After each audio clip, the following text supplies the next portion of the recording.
Hello दोस्तों, स्वागत है आपके अपने यूट्यूब चैनल एक स्टडी नोट में। आप सभी दोस्तों का मैं एम शुक्ला बहुत बहुत स्वागत करता हूं। आज की इस वीडियो में हम बात करेंगे दोस्तों बीए सेकंड सेमेस्टर के सभी छात्र छात्राओं के लिए जिनका हिंदी साहित्य यानी हिंदी लिटरेचर से संबंधित करते हैं, जिनका सब्जेक्ट है यानी प्रश्न पत्र है कार्यालय हिंदी और कंप्यूटर से।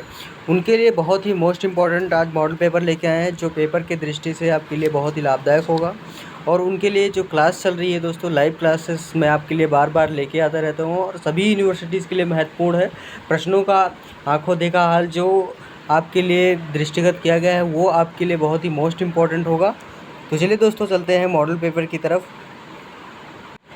जी हाँ दोस्तों, कुछ इस तरीके से आपका मॉडल पेपर होगा और मॉडल पेपर में आपको कुछ नए तरीके से और नए प्रवृत्ति की तरह आपको नए प्रश्न मिलेंगे जो आपके पेपर के दृष्टिकोण से 2023 के अकॉर्डिंग आपका पेपर होने वाला है। तो दोस्तों अगर वीडियो में आप लोग नए हैं तो ज़रूर चैनल को सब्सक्राइब कर दिए, प्लस में बेल आइकन दबा दीजिए क्योंकि आने वाले वीडियो का नोटिफिकेशन आप लोगों को बिल्कुल मिलता रहे। और पुराने छात्र छात्राएँ एक दूसरे को ज़रूर वीडियो को शेयर करें।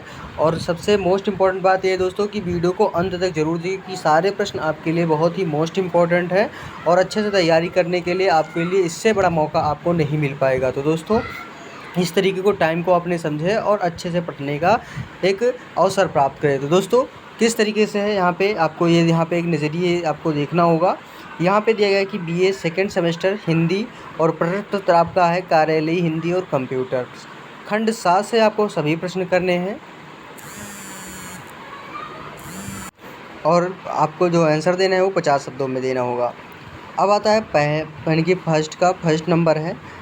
एक नंबर का फर्स्ट नंबर क्वेश्चन दिया गया है कि कार्यालयी हिंदी की परिभाषा दीजिए। बहुत ही मोस्ट इम्पॉर्टेंट है। अब सबसे पहले कार्यालयी हिंदी की परिभाषा आप लोग समझेंगे कि कार्यालयी हिंदी का परिभाषा किस तरीके से दिया गया है। यहाँ पे अलग अलग महाशयों जी का अलग अलग तरीके से अपना एक मत प्रदान की अपना परिभाषा दिया है उन्होंने। जैसे भोलानाथ तिवारी जी के अनुसार कहा गया है कि वह भाषा जो एक देश से दूसरे देश के राजनीतिक पत्र व्यवहार या बातचीत में होती है, यह भाषा अत्यंत शिष्ट तथा औपचारिक होती है, तो इसी को हम कहते हैं कार्यालयी हिंदी। आता है श्याम सुंदर दास जी के अनुसार भी बताया गया है यहाँ पे कि वह भाषा जो सरकारी कामकाज एवं न्यायालयों के लिए स्वीकृत हो राष्ट्रभाषा है, इसी को कहते हैं कार्यालयी हिंदी की परिभाषा। तो दो तरीके से हमने परिभाषा अभी आपको हमने यहाँ पे बताया। अब इसमें अब आता है सेकंड नंबर क्वेश्चन। आपका सेकंड नंबर क्वेश्चन में है दोस्तों आपका कि कार्यालयी हिंदी के उद्देश्य क्या है। अब इसमें सबसे बड़ी बात होती है कार्यालयी हिंदी के उद्देश्य। यहाँ पे आपको उद्देश्य लिखना होगा। इसमें उद्देश्य क्या क्या होंगे, क्या किस तरीके से ये इसमें उद्देश्य बताए गए हैं कार्यालयी हिंदी के, तो यहाँ पे आपको लिखना होता है। अब आपका आता है कार्यालयी हिंदी के उद्देश्य। इसमें लिखेंगे कि वास्तव में राजभाषा के रूप में हिंदी को स्थापित करने के पीछे आरंभिक उद्देश्य भी यही था कि भारत के सभी शासकीय कार्य कार्यालयी हिंदी के माध्यम से इसलिए किया जाए जिससे भारत की अधिकांश जनता शासन द्वारा लिए गए नीतिगत निर्णयों से परिचित हो सकें और इन नीतिगत निर्णयों का संबंध सीधे सीधे आम नागरिक से होता है और ऐसे में ये सरकार द्वारा लिए गए निर्णयों की जानकारी उन तक पूर्ण रूप से ना पहुंच सके तो आम नागरिक शासन की सुविधाओं का लाभ उठाने से वंचित रह जाएगा। अतः राजभाषा के रूप में कार्यालयी हिंदी की आवश्यकता महसूस की गई। तो इसका उद्देश्य यही था कि जो कार्यालयी हिंदी है वो आम जनता के तौर तक पहुंचाया जाए और उन्हें एक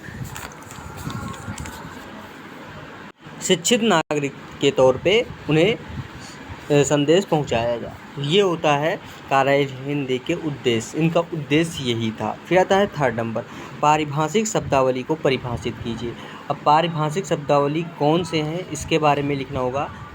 यहाँ पे पारिभाषिक शब्दावली की जो परिभाषा है उसको कई अपने महानुभावों ने लिखा हुआ है अपने तरीके से। उन्होंने लिखा है, जैसे डॉक्टर रघुवीर सिंह जी ने लिखा है कि पारिभाषिक शब्द का अर्थ है जिसकी सीमाएं बांध दी गई हो। जैसे अंग्रेजी शब्द में डैकोइटी यानी हिंदी में उसके लिए डकैती शब्द है, जिस उसकी भाषा कर दी गई है कि 4 या 4 से अधिक व्यक्ति जब डाका डालने लगेंगे तो उसको हम डकैती कहेंगे। यानी कि जिन शब्दों की सीमा बांध दी गई है वे पारिभाषिक शब्द होते हैं। यहीं पे श्री गोपाल शर्मा जी के अनुसार बताया गया है परिभाषा उनके द्वारा दी गई है कि पारिभाषिक शब्द वह शब्द है जो किसी विशेष ज्ञान के क्षेत्र में एक निश्चित अर्थ में प्रयुक्त होता हो तथा जिसका अर्थ एक परिभाषा द्वारा स्थिर किया गया हो, तो इसी को हम पारिभाषिक शब्द कहते हैं। तो ये हो गया आपका पारिभाषिक शब्द। उसका आंसर आता है 4th नंबर, आवेदन पत्र किसे कहते हैं। आवेदन पत्र के बारे में क्या है, इसके बारे में हम लिखेंगे। इसमें लिखेंगे आप लोग आवेदन पत्र में कि जब हम किसी व्यक्ति से कोई आग्रह या अनुरोध या निवेदन करते हैं किसी भी चीज़ के लिए, उस समय जो निवेदन जिस पत्र में लिखकर करते हैं उसे हम आवेदन पत्र कहा जाता है। यानी कि आवेदन का मतलब है मांग पत्र, या फिर उनका एक होता है आवेदन पत्र, यानी कि मांग पत्र जिसे कहा जाता है। तो ये होता है आवेदन पत्र। उसके बाद में फिर आपका आता है नेक्स्ट 5 नंबर, संकल्प। यानी कि संकल्प से क्या तात्पर्य है, बहुत ही मोस्ट इम्पोर्टेंट ये भी प्रश्न है आपका। पेपर में सारे प्रश्न आपके लिए बहुत ही लाभदायक हैं और पेपर के नज़रिए से देखा जाए तो मोस्ट इम्पोर्टेंट और वैल्यूएबल क्वेश्चन ये आपके होते हैं। तब आप लिखेंगे संकल्प। संकल्प के बारे में क्या होता है, संकल्प से क्या तात्पर्य है, इसमें लिखेंगे आप लोग किसी विवादग्रस्त प्रश्न पर सरकार की नीति और निर्णय और उस प्रश्न को सुलझाने के लिए की गई सिफारिशों का लिखित प्रस्ताव संकल्प कहलाता है और इसे किसी सभा, निकाय या वैधानिक समूह का निश्चित एवं औपचारिक मत भी कहा जाता है। उसका फिर आता है नेक्स्ट क्वेश्चन 5 नंबर 6 नंबर की प्रेस विज्ञप्ति किसे कहते हैं। प्रेस विज्ञप्ति किसे, अब सबसे पहले जानेंगे कि प्रेस विज्ञप्ति होता क्या है और इसके बारे में। अब जैसे प्रेस विज्ञप्ति होता है दोस्तों कि कोई संस्थान या व्यक्ति जब किसी विषय या बैठक में लिए गए निर्णयों का जन सामान्य तक पहुंचाना चाहे तो उसे हम प्रेस विज्ञप्ति कहते हैं। मतलब ये होता है कि कोई भी विषय या बैठक के लिए निर्णय लिया जाता है और इसी निर्णय को हम जनता तक पहुंचाने का प्रयास करते हैं, तो इसी को तो हम कहते हैं प्रेस विज्ञप्ति, यानी कि प्रेस की जानकारी या प्रेस वैज्ञानिक सिस्टम, जैसे भी आप लोग समझना चाहते हैं समझ सकते हैं। तो ये होता है आपका प्रेस विज्ञप्ति। अब आपका आता है नेक्स्ट क्वेश्चन 7th नंबर प्रश्न दिया गया है यहाँ पे कि संक्षेपण का शाब्दिक अर्थ क्या है। संक्षेपण का शाब्दिक अर्थ किसे कहते हैं, बहुत ही मोस्ट इंपॉर्टेंट प्रश्न ये भी है। इसमें लिखेंगे कि संक्षेपण का शाब्दिक अर्थ है दोस्तों छोटा करना।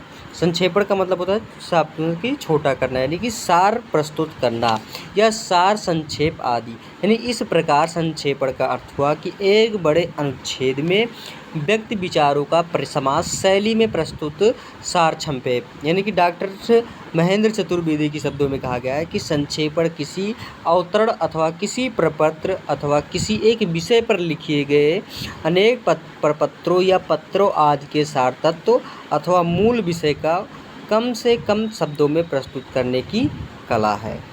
उसका फिर 8th नंबर प्रश्न आता है दोस्तों कि पल्लवन के महत्व को स्पष्ट कीजिए। अब पल्लवन के महत्व क्या है दोस्तों, इसमें पल्लवन के महत्व किस प्रकार से दिया गया है वहाँ पे आपको लिखना होगा। इसमें आएगा कि पल्लवन के महत्व को प्रतिपादित करते हुए डॉक्टर कैलाश चंद्र भाटिया एवं डॉक्टर सुमन सिंह ने अपनी पुस्तक संक्षेपण और विस्तारण में लिखा है कि पल्लवन के द्वारा हम किसी भावपूर्ण वाक्यांश या वाक्य सूत्र या कथ्य लोकोक्ति या नीति वचन या सुक्ति गुम्फित भाव या विचार रूपी कली को फूल रूप में प्रस्तुत करते हैं, जिससे उसका अर्थ रूपी यानी कि सौरभ सामान्य जनों को भी सहज रूप में मिल सके।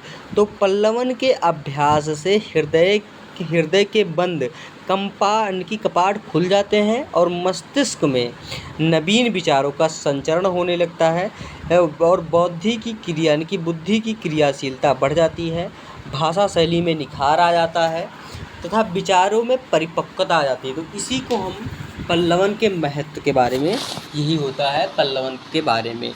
तो पल्लवन के बारे में आप लोग समझ ही गए कि पल्लवन के जो स्पष्ट हैं यानी कि महत्व हैं उसके बारे में यहाँ पे आपको लिखना था, महत्व इसका क्या है। उसके बाद फिर आता है दोस्तों 9th नंबर प्रश्न आपका कि कंप्यूटर के आशय को स्पष्ट कीजिए। कंप्यूटर के आशय को स्पष्ट कीजिए। अब कंप्यूटर के मतलब को यहाँ पे जानोगे। कंप्यूटर शब्द का मतलब होता है कंप्यूट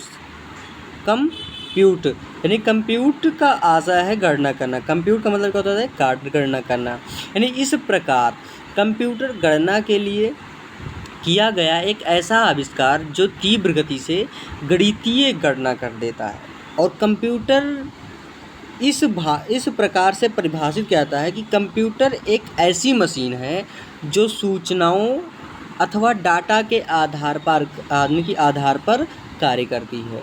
कंप्यूटर संकलित सूचनाओं की क्रमबद्ध जानकारी देता है, इसलिए अब कंप्यूटर को डाटा प्रोसेसर भी कहा जाने लगा। यानी कंप्यूटर डाटा का मतलब होता है सूचना, संकलित करके पुनः उसे क्रमबद्ध तरीके से सहज ही प्रस्तुत कर देता है और यही सूचनाओं को छापकर क्रमबद्ध रूप में उपस्थित भी कर सकता है। तो ये होता है कंप्यूटर के बारे में। अब आता है कंप्यूटर कौन सी संक्रियाएं करता है। कंप्यूटर कौन सी संक्रियाएं करता है, ये आपके लिए बहुत ही मोस्ट इम्पॉर्टेंट प्रश्न है और सबसे लाभदायक प्रश्न है। जैसे कंप्यूटर मूल रूप से निम्नलिखित संक्रियाएं करता है, कौन कौन से हैं। फर्स्ट नंबर में आपका आता है कि कंप्यूटर डाटा और निर्देश पढ़कर उसे ग्रहण करता है। सेकेंड नंबर, कंप्यूटर डाटा और निर्देशों को भंडारित करता है। थर्ड नंबर, कंप्यूटर विभिन्न प्रक्रियाओं एवं उनके क्रम को नियंत्रित करता है। और फिर फोर्थ नंबर आता है कि यह उपयोगी सूचनाओं को प्रयोक्ताओं के समझाने यानी कि समझने के योग्य बनाता है। तो ये होता है कंप्यूटर के संक्रियाएं यानी कि कार्य करने की तकनीकी, इसी को कहते हैं हम कंप्यूटर की संक्रियाएं। तो इस तरीके से थे आपके सेक्शन ए के सारे प्रश्न। तो सेक्शन ए के सारे प्रश्न करके एक एक करके हमने आपको क्लियर किया है। दोस्तों आपको जो भी समझ में नहीं आया होगा ज़रूर कमेंट बॉक्स में कमेंट करके बताएं। मैं अलग से एक नया वीडियो बनाएंगे जिसमें से केवल प्रश्न ही प्रश्न होगा और उसके एक छोटे प्रश्न की 60 प्रश्नों का मैं अलग से प्रश्न बताऊंगा और आपको समझने में कोई दिक्कत नहीं आएगी। तो दोस्तों वीडियो अच्छी लग रही हो ज़रूर लाइक करें, बिल्कुल तो उसमें आपको कोई दिक्कत नहीं, और चैनल को सब्सक्राइब करना बिल्कुल ना भूलें और एक दूसरे को ज़रूर वीडियो को शेयर करते रहें। और उसका नाम रहता है खंडवा। खंडवा में केवल आपको 5 प्रश्न करने हैं और प्रत्येक प्रश्न के आंसर जो है वो 150 शब्दों में देना होगा। सेकंड नंबर प्रश्न दिया गया है कि प्रारूपण का सामान्य परिचय दीजिए। अब जैसे आता है प्रारूपण का जो सामान्य होता है, सामान्य परिचय है। प्रारूपण का मतलब क्या होता है दोस्तों कि आलेखन का ही समानार्थी शब्द प्रारूप का आशय होता है और किसी प्रस्ताव, योजना, विधेयक आदि का वह प्राथमिक रूप जो शीघ्रता से तैयार कर लिया जाता है किंतु बाद में कुछ काट छांट या संशोधन की आवश्यकता पड़ती है और इसे मसौदा या प्रालेख या जिसे कहते हैं हम प्रिक्यूर्सर तथा खरा नाम से भी जाना जाता है और इसी प्रारूपण शब्द से बना है। प्रारूपण के लिए अंग्रेजी में हम ड्राफ्टिंग कहेंगे। ड्राफ्टिंग का मतलब समझते हैं आप लोग कि ड्राफ्टिंग शब्द का प्रयोग किया जाता है और हिंदी में इसे आलेखन या प्रारूप लेखन और मसौदा लेखन भी कहते हैं। प्रारूपण से तात्पर्य उस पत्र लेखन से है जिसमें आदेश, निर्देश, ज्ञापन अथवा अन्य किसी प्रकार की सामग्री के आधार पर पत्र लेखन की समस्त बातों को पूरा करते हुए लिखा जाता है। अर्थात बात करें तो टिप्पणी लेखन के पश्चात और पत्र प्रेषण के पूर्व होने वाले कार्यालयी कार्यवाही को प्रारूपण कहा जाता है। व्यवहारिक दृष्टि से सभी सरकारी गैर सरकारी कार्यालयों में जो ड्राफ्टिंग की जाती है उसे प्रारूपण कहते हैं।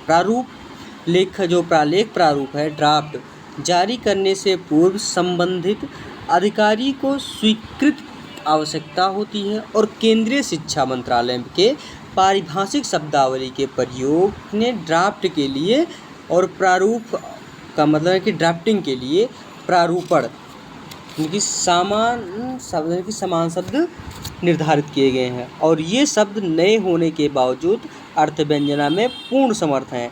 कार्यालयों में प्रारूप लेखन और मसौदा लेखन शब्द ही प्रचलित है, यानी कि प्रारूप लेखन और मसौदा लेखन। फिर आता है थर्ड नंबर क्वेश्चन कि कार्यालयी अनुवाद पर प्रकाश डालिए। अब आता है जैसे कार्यालयी अनुवाद पर। कार्यालय मतलब होता है दोस्तों कार्यधन आलय, यानी कि कार्यालय शब्द इस व्युत्पत्ति से ध्वनित होने वाला मूलार्थ है जो कार्य करने का स्थान होता है, यानी कि कार्यालय का मतलब होता है कार्य करने का स्थान। इनकी परंतु जब अनुवाद के संदर्भ में विचार करते हैं तब यह व्युत्परक अर्थ बाधित होकर सीमित अर्थ देने लगता है और इस सीमित अर्थ में कार्यालय शब्द का अर्थ होता है दफ्तर, यानी ऑफिस जिसे हम लोग कहते हैं इंग्लिश में। इस प्रकार कार्यालय के क्रियाकलापों का अनुवाद कार्यालय अनुवाद कहलाता है। भारत में अनेक भाषाओं का प्रयोग होता है, अतः यहाँ कार्यालयीय अनुवाद का संबंध केंद्र सरकार, सभी राज्य सरकारें, संसद आदि विभिन्न क्षेत्रों के कार्यालयों में होने वाली गतिविधियों में होता है और इनके भी कार्यालय अनुवाद का परिधि में आ सकते हैं। और इस परिधि के इनके अतिरिक्त लोकतंत्र के अंगों विधि, विधायिका, कार्यपालिका